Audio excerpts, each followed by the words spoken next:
안녕하십니까. 지난번에 물건 변동까지 봤죠. 이제 물건 또 해봅시다. 먼저 물건은 내 뜻이 뭐죠? 물건의 뜻? 사람이 물건을 직접 지배하는 권리. 그다음 민법상 물건의 종류 몇 가지 있죠? 일단 8가지 있죠. 8가지. 오늘부터 개별 물건 공부할 건데 첫 번째가 뭐냐면 점유권, 그리고 소유권, 그다음 용익물권 3가지가 있는데 3가지 뭐죠? 지상권, 지역권, 전세권, 그다음 담보물권 3가지가 유치권, 질권, 저당권, 총 이렇게 8가지가 있는데 8가지가 다 물건이라서 물건은 아까 뜻이 뭐라 그랬죠? 사람이 물건을 직접 지배하는 권리. 사람이 물건을 직접 지배하는 권리. 그러니까 점유권에서부터 저당권까지 다 사람이 무엇을 지배하는 거예요? 물건을 지배하는 겁니다. 네, 물건의 특질 중에 이제 여러 특질 중에 가장 기본이 되는 게 먼저 물건은 이제 배타성이라는 게 있다는 거예요. 그 물건은 나만 배타적 독점적으로 지배할 수 있다는 겁니다. 배타성에서 나온 제도 2가지가 있죠. 그게 먼저 첫 번째가 일물일권주의죠. 일물일권주의. 그러니까 하나의 물건 위에 하나의 권리가 아니고 물건, 하나의 물건 위에 하나의 물건이 성립해야 한다. 이게 일물일권주의고, 그리고 물건이 변동한 경우에 이를 외부에 알려줘야 한다. 이게 무슨 원칙이죠? 공시죠. 공시의 원칙. 그러니까 무엇을 통해서 물건 변동 사실을 알려주고 있죠? 등기, 인도와 같은 공시 방법을 통해서 물건 변동 사실을 알려주고 있다는 겁니다. 그리고 물건은 누구한테 주장할 수 있어요? 모든 사람에게 주장할 수 있죠. 이런 물건의 성질은 절대성 이렇게 말합니다. 그럼 채권은 누구한테 주장할 수 있는 거예요? 채권. 채권은 특정한 상대방에게만 주장할 수 있어요. 그러니까 물건이 이미 세다, 채권이 이미 세다. 물건이 이미 세죠. 그러면 목적물은 한 개인데 한 사람은 물건을 가지고 있고 한 사람은 채권을 가지고 있어요. 그러면 뭐가 뭐에 우선하는 거죠? 물건이 채권에 우선하는 거죠. 이게 우선적 효력 첫 번째입니다. 자, 그리고 물건 상호 간의 우열 관계는 어떻게 결정하죠? 물건 상호 간의 우열 관계는 이게 이제 순위의 원칙이라는 거죠. 순위의 원칙. 먼저 성립한 물건이 후에 성립한 물건에 우선한다. 다시 먼저 성립한 물건이 후에 성립한 물건에 우선한다. 이게 우선적 효력이니까 우선적 효력은 2가지 내용으로 되어 있는 거예요. 다시 여러분 말로 한번 해볼까요? 우선적 효력의 첫 번째 내용은 뭐예요? 뭐가 뭐에 우선한다? 물건이 채권에 우선한다. 그 다음 2번째, 먼저 성립한 물건이 후에 성립한 물건에 우선한다는 거예요. 그다음 물권자 보호해 주려고 만든 법적 장치가 물권도 청구권인데, 이건 물건 아까 누구한테 주장할 수 있다 그랬죠? 모든 사람. 그러니까 침해도 모든 사람이 다 할 수 있는 겁니다. 그럼 이때 물건에 대한 침해가 생겼을 때 물권자 보호해 주려고 만든 법적 장치가 이게 물권적 청구권이었죠. 이거 잘 중요하게 정리를 했었어야 되는 대목이에요. 먼저 물권도 청구권은 물건에 대한 침해 또는 침해 염려가 있을 때 3가지 할 수 있는 권리죠. 3가지 뭐죠? 반환, 방해 제거, 방해 예방을 청구할 수 있는 권리입니다. 이때 특히 중요한 게 물권도 청구권의 경우에는 침해할 뭐만 있어도, 염려만 있어도 행사할 수 있다는 거예요. 그다음 물건에 대한 침해가 생겼을 때는 어떤 권리를 행사하는 거죠? 반환 청구 또는 방해 제거 청구를 하는 거고, 그다음 침해 당할 염려가 있을 때는 어떤 권리를 행사하는 거예요? 그게 방해 예방 청구. 그리고 물권도 청구권의 경우에 물권도 청구권의 주체는 누구예요? 누가 물권도 청구권을 행사하는 거죠? 네, 하여튼 지난번에 여기 썼던 거 생각나. 이거 보이죠, 여기요. 지난주에 썼던 거 뭐라고 썼죠? 침해된 물건의 정당한 소지자가 행사하는 거고, 상대방은 누구예요? 현재 방해 상태를 지배하는 자. 그러니까 한 줄로 이제 말해 봅시다. 물권적 청구권은 누가 누구에게 행사하는 거예요?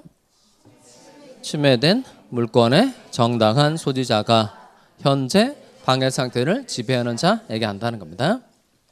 자, 그리고 물건이 변동한 경우에 이를 외부에 알려줘야 한다. 이게 무슨 원칙이죠? 공시 원칙. 자, 그럼 이때 물건 변동의 원인, 물건이 변동하는 원인은 크게 2가지죠. 뭐와 뭐죠? 법률 행위하고 법률 규정.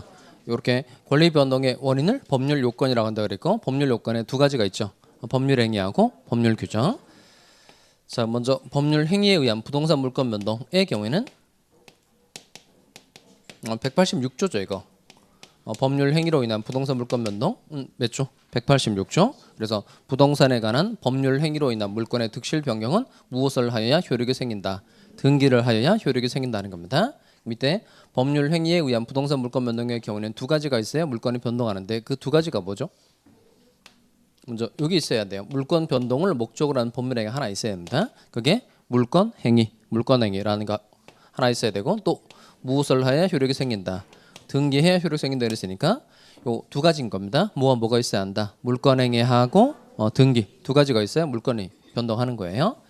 그다음 법률 행위로 인한 동사 물권 변동은 188조 1항인데 얘는 물권 행위하고 동산이니까 뭘 해줘야 되죠? 인도죠, 인도. 인도가 뭐예요? 인도.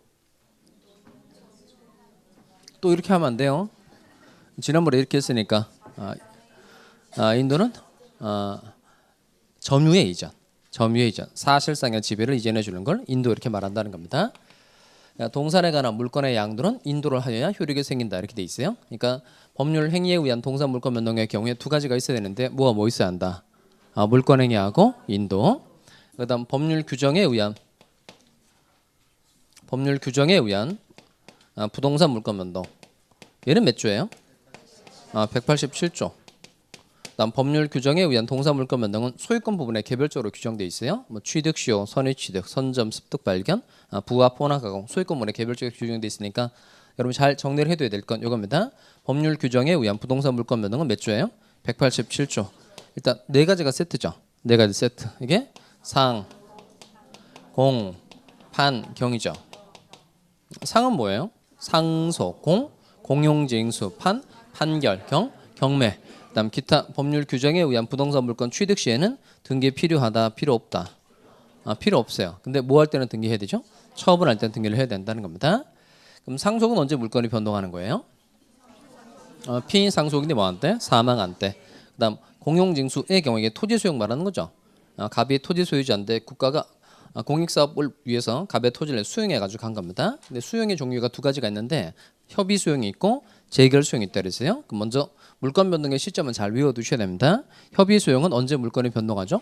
그냥 협의에서 정한 시기. 그다음 재결 수용은 수용 개실에 물권이 변동하는 겁니다.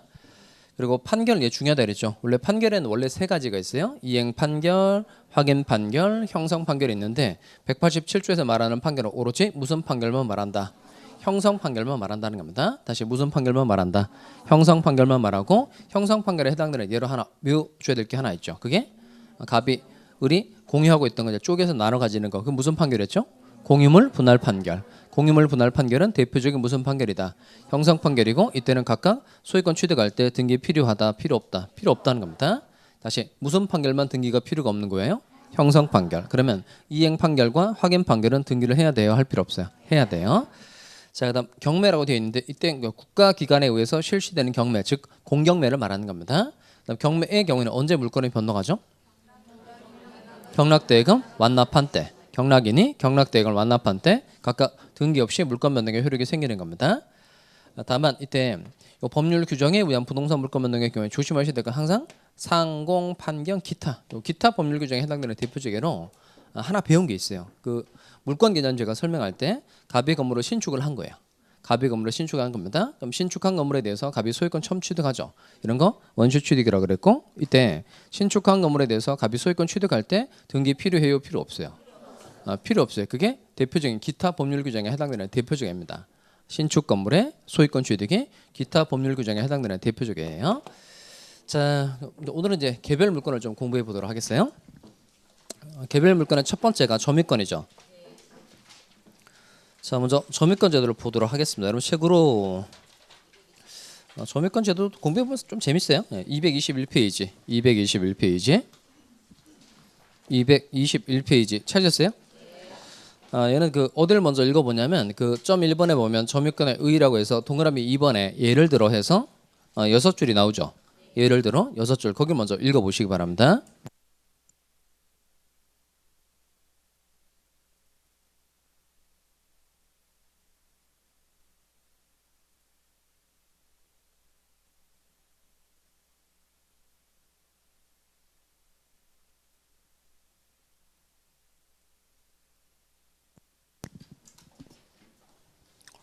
자, 읽어보니까 그러면 그 동그라미 2번에서 가장 중요하다고 생각되는 단어는 뭐예요?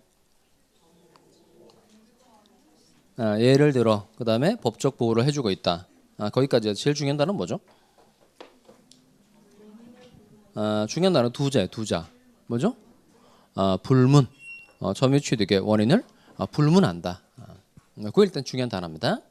이게 점유죄의 특징인데 7번 먼저 볼까요? 제가 늘 드는 사례인데요.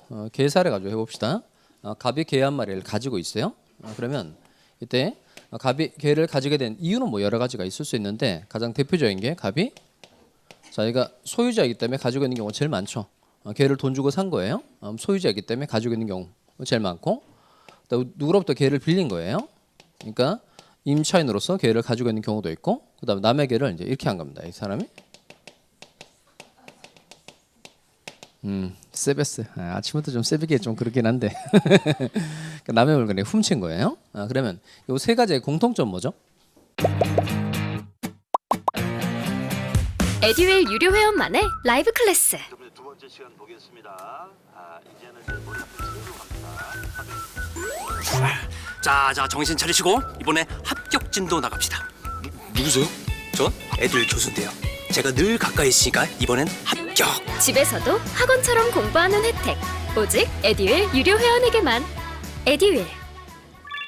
우와, 진짜 가까이 계시네요.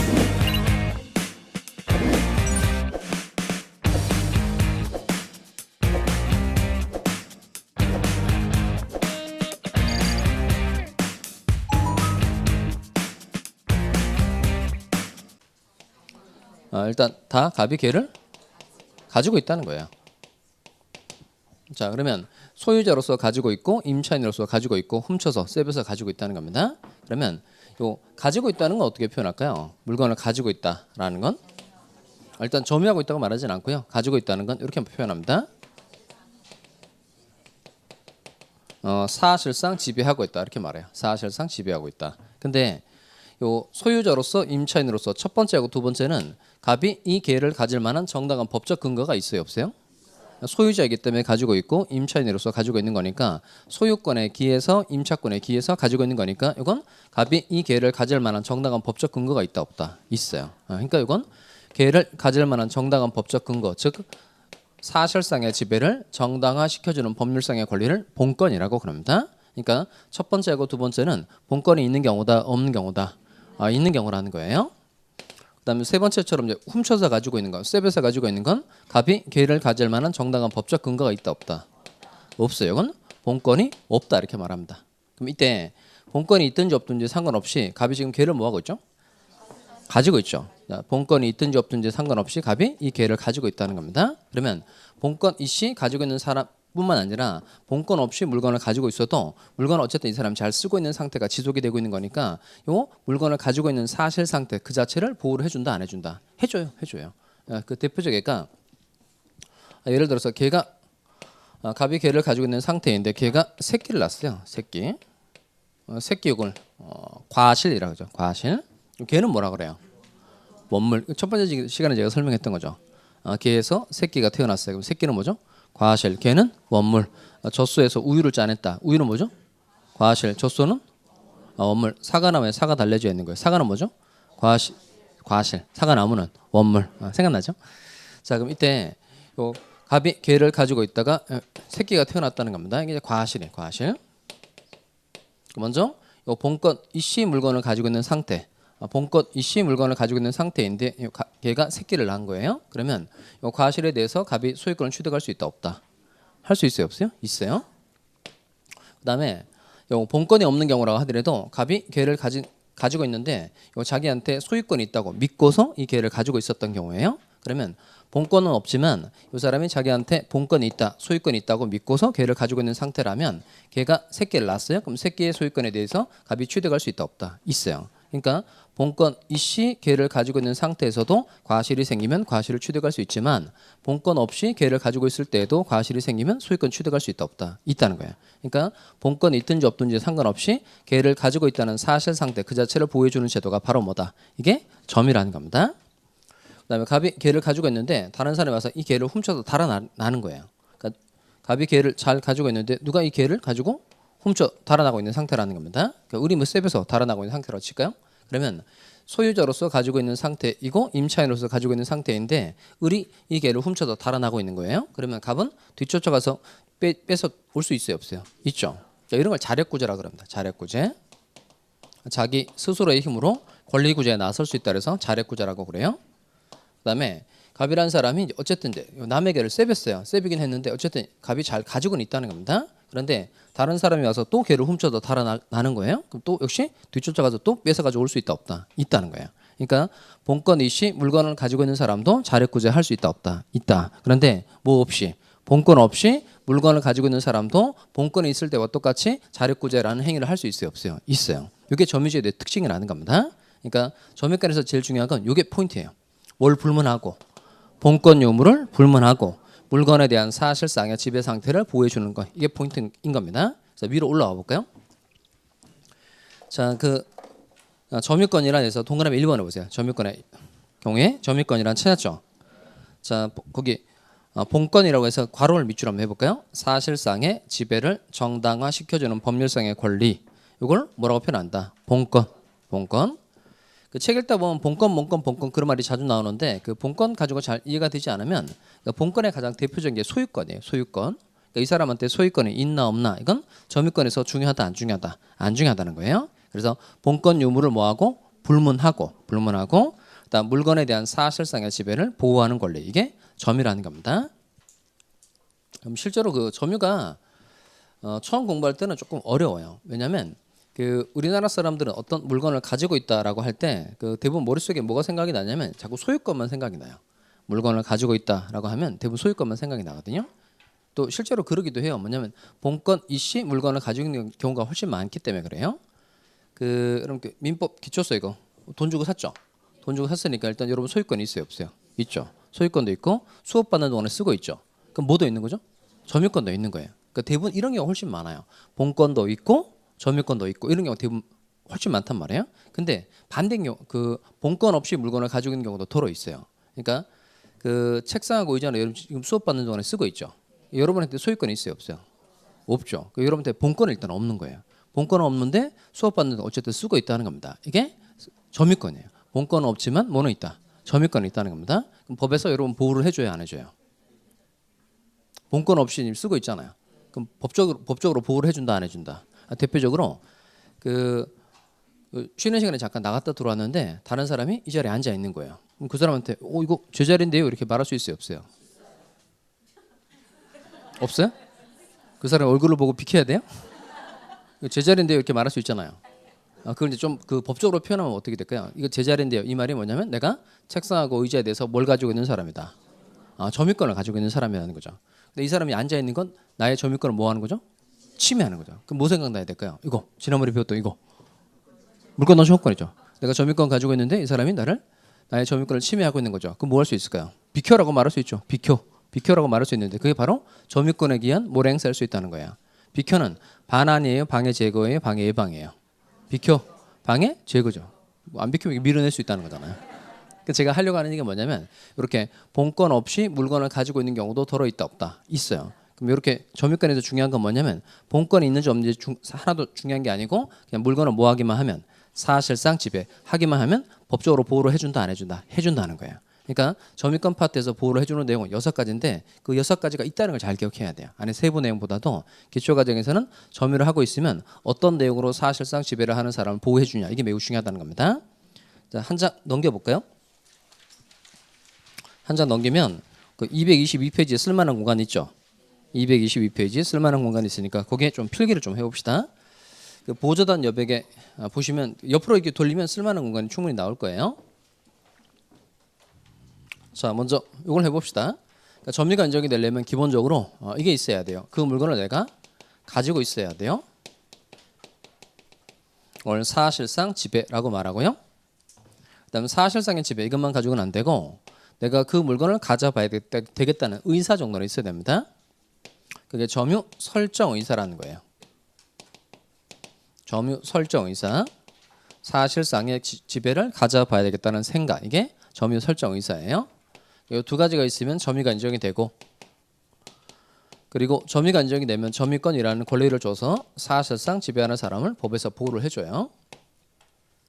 자, 그러면 칠판을 보시면 점유는 무엇과 무엇으로 이루어져 있죠? 사실상의 지배하고 점유 설정 의사로 이루어져 있죠. 그러니까 요 두 가지는 사실상의 지배, 점유 설정 의사는 점유를 구성하는 개개 사실이에요. 뭐 별로 중요하지도 않은데 전화 찬스를. 자, 그러면 다시 이쪽에 요 두 가지는 이제 점유를 이루는 개개 사실이 되는 거죠. 개개 사실이니까 얘는 이렇게 말해요. 법률 사실이라 그래요. 법률 사실. 그리고 점유하고 있기 때문에 점유권이 생기게 되었다는 겁니다. 점유하고 있기 때문에 그랬으니까 얘가 바로 권리를 변동시켜주는 원인인 거예요. 권리를 변동시켜주는 원인. 그럼 얘는 뭐죠? 법률 요건. 그다음 점유권이 생기게 되었다. 점유권이 생기게 되었다. 이게 권리 변동의 결과예요. 권리 변동의 결과. 권리 변동의 결과 이걸 뭐라 그러죠? 법률 효과라 그래요. 그럼 이건 첫 번째 시간에 우리가 배웠던 내용하고 똑같죠? 첫 번째 시간에 배웠던 내용. 그 순서 까먹지 맙시다. 배웠던 내용이 법률 관계가 만들어진 순서 세 가지가 뭐죠? 이렇게 하면서 배웠던 내용이에요. 법률 사실, 법률 요건, 법률 효과. 그러니까 항상 순서가 이렇게 되어 있어요. 뭐가 모여서 법률 사실이 모여서 뭐가 되고 법률 요건이 되고 법률 요건에 해당하면 반드시 그에 해당되는 뭐가 나온다. 법률 효과가 나오도록 되어 있다는 겁니다. 그러니까 사실상의 지배하고 점유 설정 의사는 뭐가 되는 거죠? 법률 사실. 그다음 요 점유는 법률 요건. 점유권이 생기게 되었다. 이건 법률 효과. 법률 효과. 그러면 그 시험에서 중요한 건 첫 번째가 중요해요, 두 번째가 중요해요, 세 번째가 중요해요. 벌써 별표를 좀 해놨잖아요. 첫 번째가 중요하다, 두 번째가 중요하다, 세 번째가 중요하다. 세 번째. 이거 왜 그러냐면 아까 점유권의 뜻이 뭐라 그랬죠? 점유권의 뜻이 본권 유무를 불문하고 물건에 대한 사실상의 지배를 보호하는 권리. 그러니까 본권이 있는지 없는지 중요하지는 않은데 어쨌든 물건을 가지고 있으면 보호해 준다는 게 포인트예요. 그러면 어떤 내용으로 물건을 가지고 있는 사람을 보호를 해주는지 이 법률 효과가 제일 중요한 겁니다. 법률 효과. 자, 그래서 요 점유권 파트에서 이제 사실상 지배하고 있으면 어떤 보호를 해주느냐 먼저 좀 확인해 봅시다. 자, 먼저 어디를 봐야 되냐면 오른쪽 페이지 보시면 223페이지 있죠. 223페이지 가면 그러니까 점유의 태양이라고 되어 있는 거 찾았어요? 그러니까 형태 더하기 모양의 준말입니다. 형태 모양의 준말인데 먼저 자주점유하고 타주점유라고 되어 있는 거 찾았어요? 그러니까 지금부터는 다 용어를 쭉 공부를 하는 겁니다. 용어. 그럼 자주점유하고 타주점유인데 먼저 어디를 읽어보냐면 그 동그라미 1번 자주점유란 해서 4줄 나오죠. 거기를 좀 차근차근 읽어보시기 바랍니다.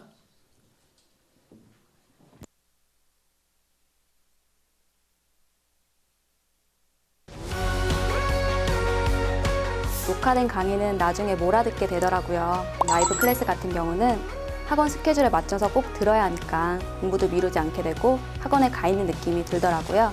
집에서도 생생한 강의 현장을 느끼고 싶다면 라이브 클래스가 딱인 것 같아요.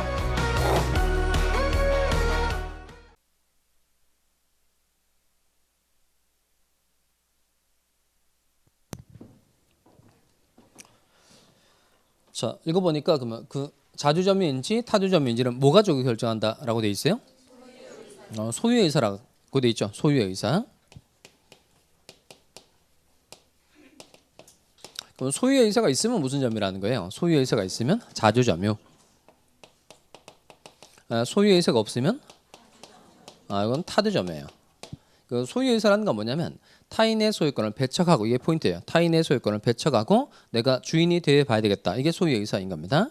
타인의 소유권을 뭐하고 배척하고 내가 사실상 주인 노릇을 해봐야 되겠다. 이게 소유의 의사의 뜻이에요. 몇 가지 예 가지고 한번 해봅시다.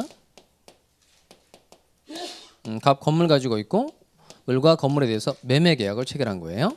그러니까 을이 지금 매매 계약을 체결해서 이 건물에 들어가 살고 있는 거예요. 그러니까 을이 건물에 들어가 살고 있으니까 이 사람은 사실상 지배하고 있죠. 그러니까 을은 이제 이 건물을 뭐 하고 있다? 점유하고 있다는 겁니다. 그러니까 을의 점유는 자주점유예요, 타주점유예요.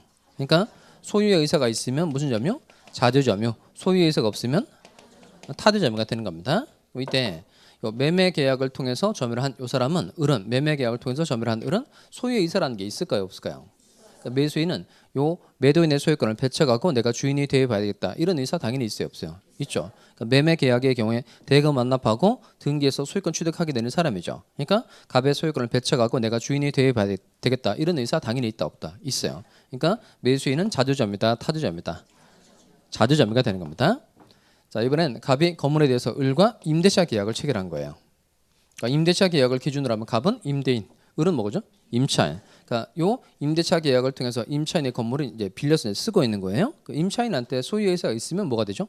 자주점이요. 없으면 타주점이에요. 그럼 임차인은 자주점이에요, 타주점이에요?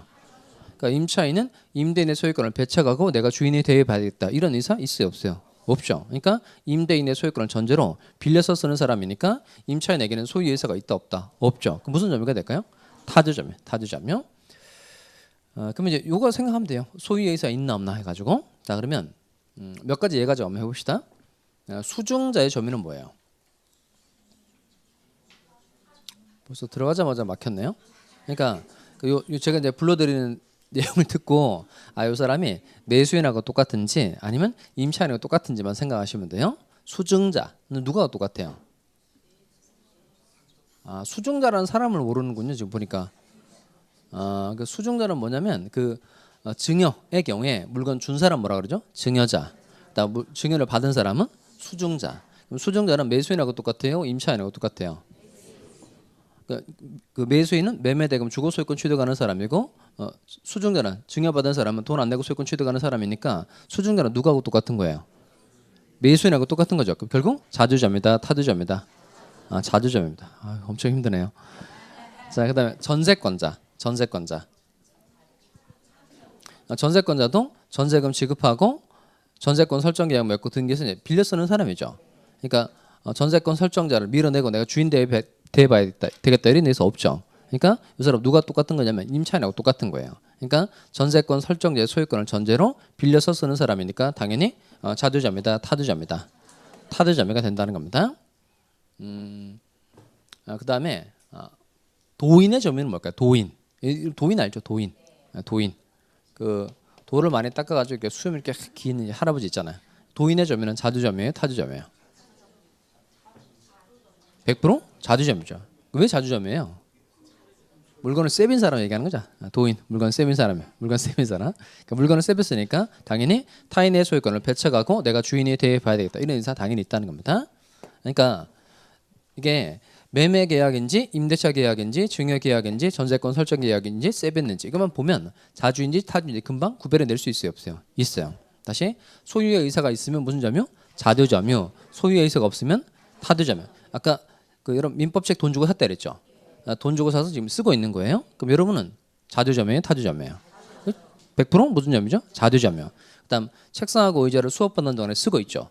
여러분 본권 없죠? 본권 없는데 이제 쓰고 있으니까 점유권에 있는 거예요. 그럼 여러분에게 소유에 있어요, 없어요? 책상하고 의자에 대한 소유권은 학원 측이 있으니까 학원 측의 소유권을 밀어내고 내가 그런 데서 없는 거죠. 그러니까 수업 받는 동안에 빌려 쓰고 있는 거니까 자주점이다, 타주점이다. 타주점유가 되는 겁니다. 그러면 문제를 맞춰봅시다. 자주점유인지의 여부는 주관적으로 결정하는 거예요? 객관적으로 결정하는 거예요? 다시 소유의 의사가 있으면 자주점유, 소유의 의사가 없으면 타주점유 이렇게 구별한 내리죠. 그러니까 자주점유인지 아닌지는 주관적으로 결정한다, 객관적으로 결정한다. 되게 질문만 드리면 이렇게 표정이 어떤지 몰라요. 주관적으로 결정해요, 객관적으로 결정해요?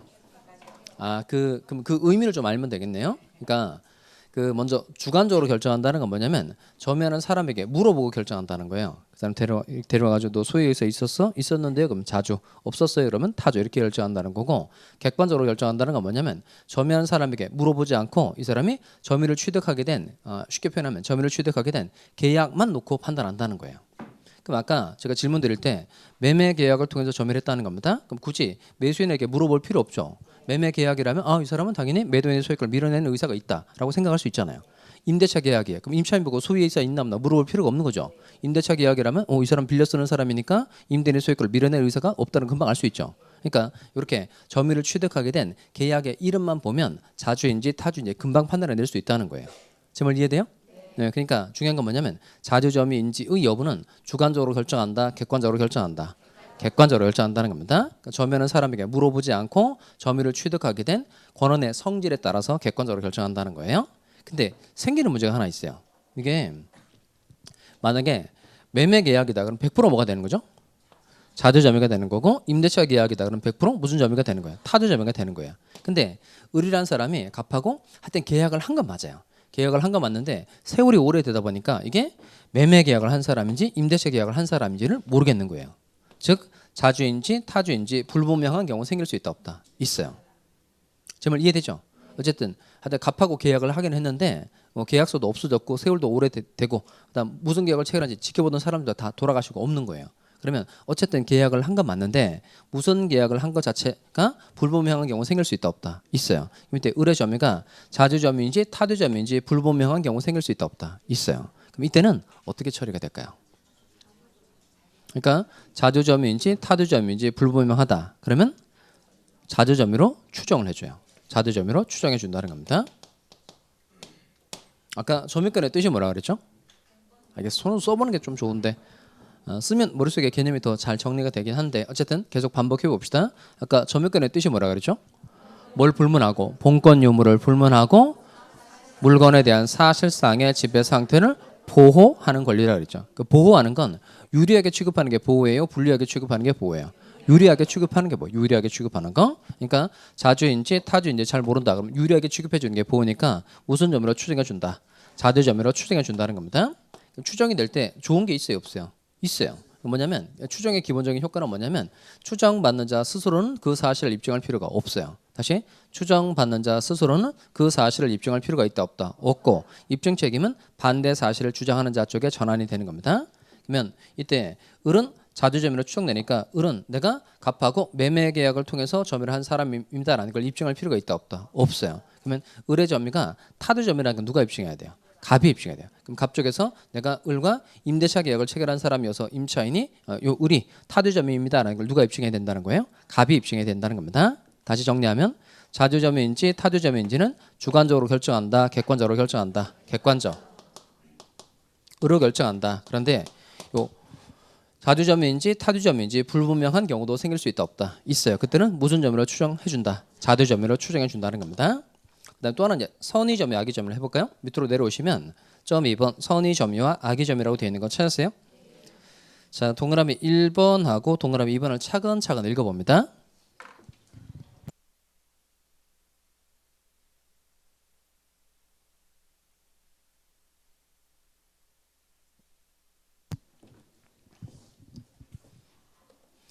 자, 이거 선의 점유에서 중요한 단어는 뭐죠? 오신이라는 단어죠. 오신. 오신의 동그라미하고 믿고서 이렇게 써봐요. 믿고서. 그리고 본건이 없음에도 불구하고 이렇게 되어 있네요. 그러니까 본건 가지고 잘 이해가 되지 않으니까 본건 자리에 소유권을 집어넣어서 읽어봅시다. 소유권. 제가 읽겠어요. 선의 점유란 소유권이 없음에도 불구하고 소유권이 있다고 믿고서 하는 점유를 말한다. 조금 이해하기 쉽죠? 뭐가 없음에도 불구하고 소유권이 없음에도 불구하고 소유권이 있다고 생각했다는 겁니다. 그 다음에 악의 점유. 악의 점유의 그 본건도 소유권으로 바꿔서 한번 읽어보겠어요. 시작. 악의 점유란 소유권이 없음을 알거나 소유권의 유무에 관하여 의심을 품으면서 하는 점유를 말한다. 알 동그라미하고 의심 동그라미 해보세요. 알 의심.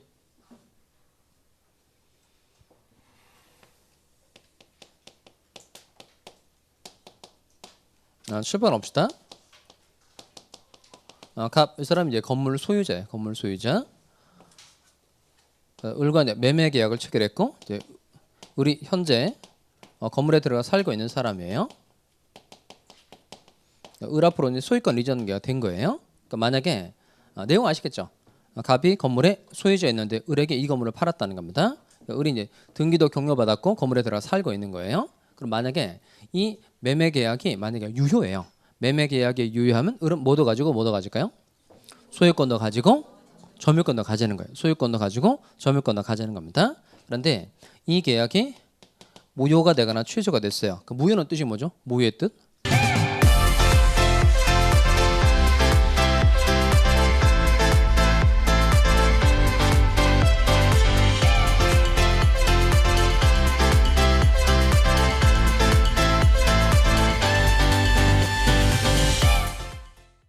처음부터 아무런 효력이 생기지 않는 것. 그다음 취소는 이릉 유효한 법률 행위를 소급적으로 소멸시키는 것. 그러면 이 계약이 무효가 되거나 취소가 된 거예요. 그러면 소유권은 당연히 누구에게 되돌아갈까요?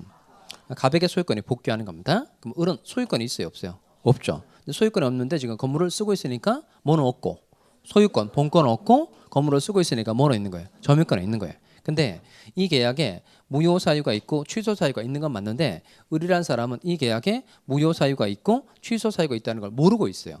그럼 이 사람은 자기한테 소유권이 있다고 생각해요? 없다고 생각해요? 있다고 생각하죠. 실제로는 소유권이 있나요? 없나요? 없죠. 그러니까 실제로는 소유권이 없지만 소유권이 있다고 생각하게 된다는 겁니다. 그럼 이게 무슨 점인 거예요? 선의점이요. 선의점이요. 그다음에 이 계약에 무효 사유가 있고 취소 사유가 존재하고 있다는 걸 을이 알고 있어요.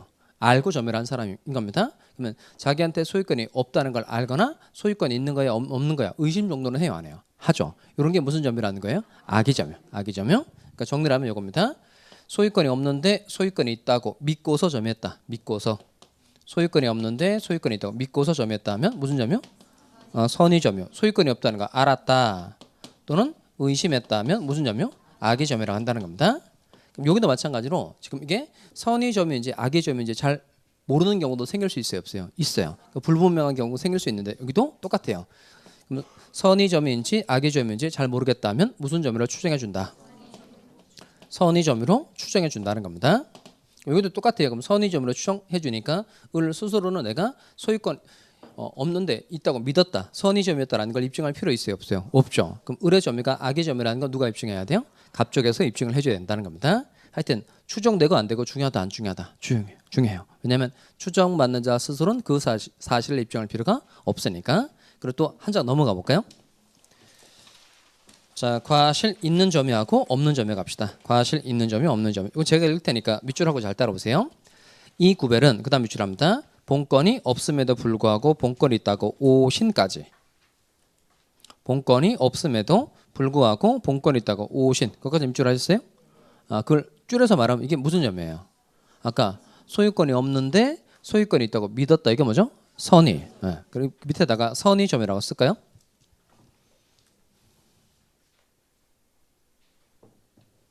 자, 그러면 일단 과실 있는 점유하고 없는 점유는 이 선의점유를 쪼갰을 때 나오는 내용이에요. 선의점유를 쪼갰을 때. 그러면 본건이 없음에도 불구하고 본건이 있다고 오신하는데 과실이 있느냐 없느냐에 의한 구별이다. 이게 뭐냐면 아까 소유권이 없는데 소유권이 있다고 믿은 거예요. 그럼 이거 무슨 점이죠? 선의점이요. 이때 소유권이 있다고 믿는데 잘못이 없다. 그러면 선의이면서 무과실의 점이다. 이렇게 말한다는 겁니다. 그다음 소유권이 있다고 믿는데 잘못이 있다. 그러면 선의이지만 뭐가 있다? 과실이 있는 점이다. 이렇게 말한다는 겁니다. 그러면 또 해볼까요? 이 계약에 무효 사유, 취소 사유가 존재한다는 걸 우리 모르고 있어요. 이 계약에 무효 사유가 있고 취소 사유가 있는 건 맞는데 을이란 사람이 이 계약에 무효 사유가 있고 취소 사유가 있다는 걸 모르고 있는 거예요. 그럼 자기한테 소유권이 있다고 생각해요? 없다고 생각해요? 있다고 생각하죠. 근데 이 사람이 암만 주의를 해도 그 계약에 무효 사유가 있고 취소 사유가 있다는 걸 도저히 알 수가 없었던 거예요. 그럼 이 사람은 선의이면서 뭐가 없다는 거예요? 과실이 없다 이렇게 말하는 거고 주의를 하면 무효 사유, 취소 사유가 존재한다는 걸 알 수 있었는데 그 주의 의무를 게을리한 거예요. 그러면 선의 점유이지만 뭐가 있다? 과실이 있다 이렇게 말한다는 겁니다. 여기까지 이해되죠? 그럼 여기도 과실 있는 점유인지 없는 점유인지 그러니까 과실이 있는 점유인지 무과실의 점유인지 불분명한 경우 생길 수 있어요? 없어요? 있어요. 이때 무과실의 점유로 추정된다 안 된다? 안 돼요. 그 뒤에 거 외워야 됩니다. 그 밑에 가면 무과실의 추정 여부라고 되어 있는 거 찾았어요? 한 줄 밑줄 합시다. 무과실은 추정되지 않는다. 그럼 아까 추정될 때는 제가 입증할 필요가 없다 그랬죠. 추정되지 않는 건 스스로 뭘 해야 돼요? 입증해야 돼요. 그러니까 무과실은 추정되지 않으니까 점유자 스스로 과실 없다는 걸 입증해 줘야 된다는 겁니다. 그리고 그 뒤에 그 평원 점유하고 공연 점유, 폭력 점유하고 은비 점유는 그냥 밑줄할 건 없고 얘는 읽어만 보세요. 읽어만 보세요.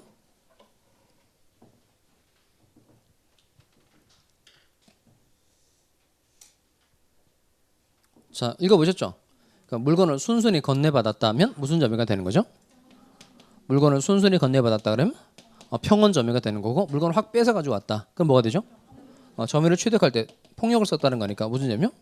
폭력 점유. 그다음 누구나 다 알 수 있도록 드러내놓고 점유를 했다. 그럼 뭐가 되죠? 공연 점유. 공연 점유. 남몰래 숨어서 점유했다면 은비 점유. 이게 글씨는 좀 이쁘고 이런데 뜻은 좀 안 좋아요. 하여튼 땅 파놓고 뭐 물건을 이제 숨겨뒀다. 그다음에 땅굴 파고 다녔다. 뭐 그런 거 얘기하는 거예요. 그러면 평온 점유의 반대말이 뭐죠? 폭력 점유. 공연 점유의 반대말이 은비 점유인 거예요. 그럼 여기도 마찬가지로 평온 공연한 점유인지 폭력 은비에 의한 점유인지 잘 모르겠다. 이런 경우 생길 수 있어요, 없어요? 있죠. 여기도 마찬가지로 평온 공연한 점유로 추정해 준다, 안 해준다? 해준다는 거예요. 평온 공연한 점유로 추정해 준다, 안 해준다? 해줘요.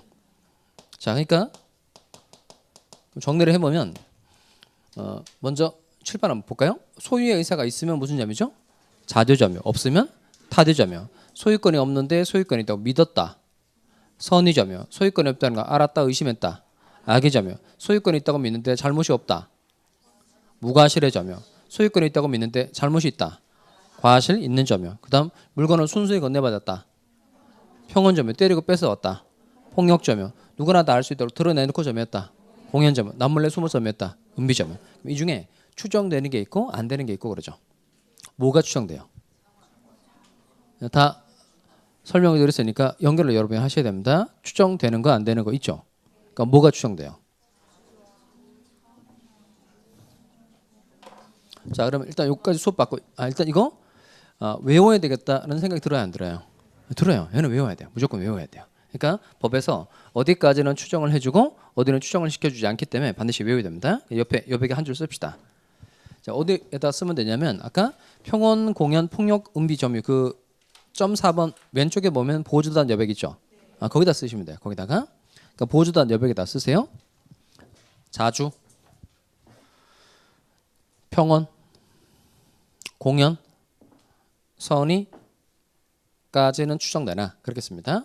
자주 평온 공연 선의까지는 추정되나 무과실은 추정되지 않는다. 무과실은 추정되지 않는다. 자, 쓰셨어요? 자, 그럼 해봅시다. 시작. 자주 평온 공연 선의까지는 추정되나 무엇은 무과실은 추정되지 않는다. 그다음 계속점유하고 불계속점유. 점유가 쭉 이어진 게 계속점유가 중간에 끊어진 게 불계속점유다. 여기도 계속점유를 한 것으로 추정해 준다는 겁니다. 전후 양시에 점유한 사실이 있으면 그 점유 계속한 것으로 추정해 준다는 거예요. 지금 첫 번째 다시 볼까요? 아까 점유권의 뜻이 뭐였죠? 뭘 불문하고 본권 요물을 불문하고 물건에 대한 사실상의 지배를 보호하는 권리. 다시 뭘 불문하고 본권 요물을 불문하고 물건에 대한 사실상의 지배를 보호하는 권리. 점유가 인정이 되려면 두 가지가 있어야 되는데 뭐 있어야 한다. 사실상의 지배하고 점유 설정 의사. 점유 설정 의사라는 게 내가 이 물건을 가져봐야 되겠다는 생각, 이걸 점유 설정 의사라고 그래요. 그럼 예를 하나 좀 들어서 한번 해볼까요? 하여튼 이건 별로 좋은 예는 아니에요. 좋은 예가 아니기 때문에 내용을 이해하는데 써먹고 이 예는 빨리 머릿속에서 지우셔야 돼요. 오래 기억하면 아마 정신건강에 해롭단 말이에요. 어떤 예냐면 어떤 수강생이 저한테 이제 편지를 줬어요. 편지를 줬는데 그 편지에 이제 뭘 써가지고 이렇게 했냐면 선생님 좋아합니다 이런 편지를 써서 저 줬단 말이에요. 그냥 예예요. 예. 그런 일은 없어요. 줬는데 그 편지를 제가 가지고 다니고 있는 책 안에 몰래 제 책 안에 이렇게 끼워두고 간 거예요. 제가 가지고 다니는 책 안에 몰래 끼워두고 간 거예요. 근데 제가 수업 받을 그 책을 계속 1년 내내 가지고 다닌단 말이에요. 그러면 제 책 안에 몰래 끼워둔 그 편지에 대해서는 저한테 점유가 인정이 될까요, 안 될까요? 물론 그런 일 자체가 없기 때문에 여러분이 뭐 심각하게 고민할 건 없는데 한번 생각해 보세요. 제 책 안에 몰래 끼워둔 그 편지에 대해서 저한테 점유가 인정이 돼야 한대요. 일단 사실상의 지배 있어요, 없어요? 있죠. 제가 1년 내내 가지고 다니잖아요. 사실상의 지배 있다, 없다? 있죠. 그럼 제 책 안에 몰래 끼워둔 그 편지에 대해서는 저한테 점유가 인정이 돼야 안 돼요? 안 돼요. 왜 안 될까요? 이거예요. 일단 사실상의 지배는 있죠. 사실상의 지배는 있는데 제 책 안에 몰래 끼워둔 거니까 그 편지를 내가 가져봐야 되겠다는 생각 자체가 있다, 없다? 없어요. 그러니까 뭐는 있지만 사실상의 지배는 있지만 뭐가 없으므로 점유 설정 의사라는 게 없으므로 내가 그 편지를 가져봐야 되겠다는 생각이 없으므로 점유가 인정이 된다, 안 된다? 안 된다는 겁니다. 그러니까 그 사실상의 지배만 가지고는 안 되고 뭐까지 있어야 한다는 거예요? 점유 설정 의사까지 있어야 점유가 인정이 된다는 겁니다. 이해는 됐죠? 그러니까 그 예를 빨리 머릿속에서 지우셔야 돼. 잠깐 쉬었다가 뒤에 맥도 연결해서 보도록 하겠습니다.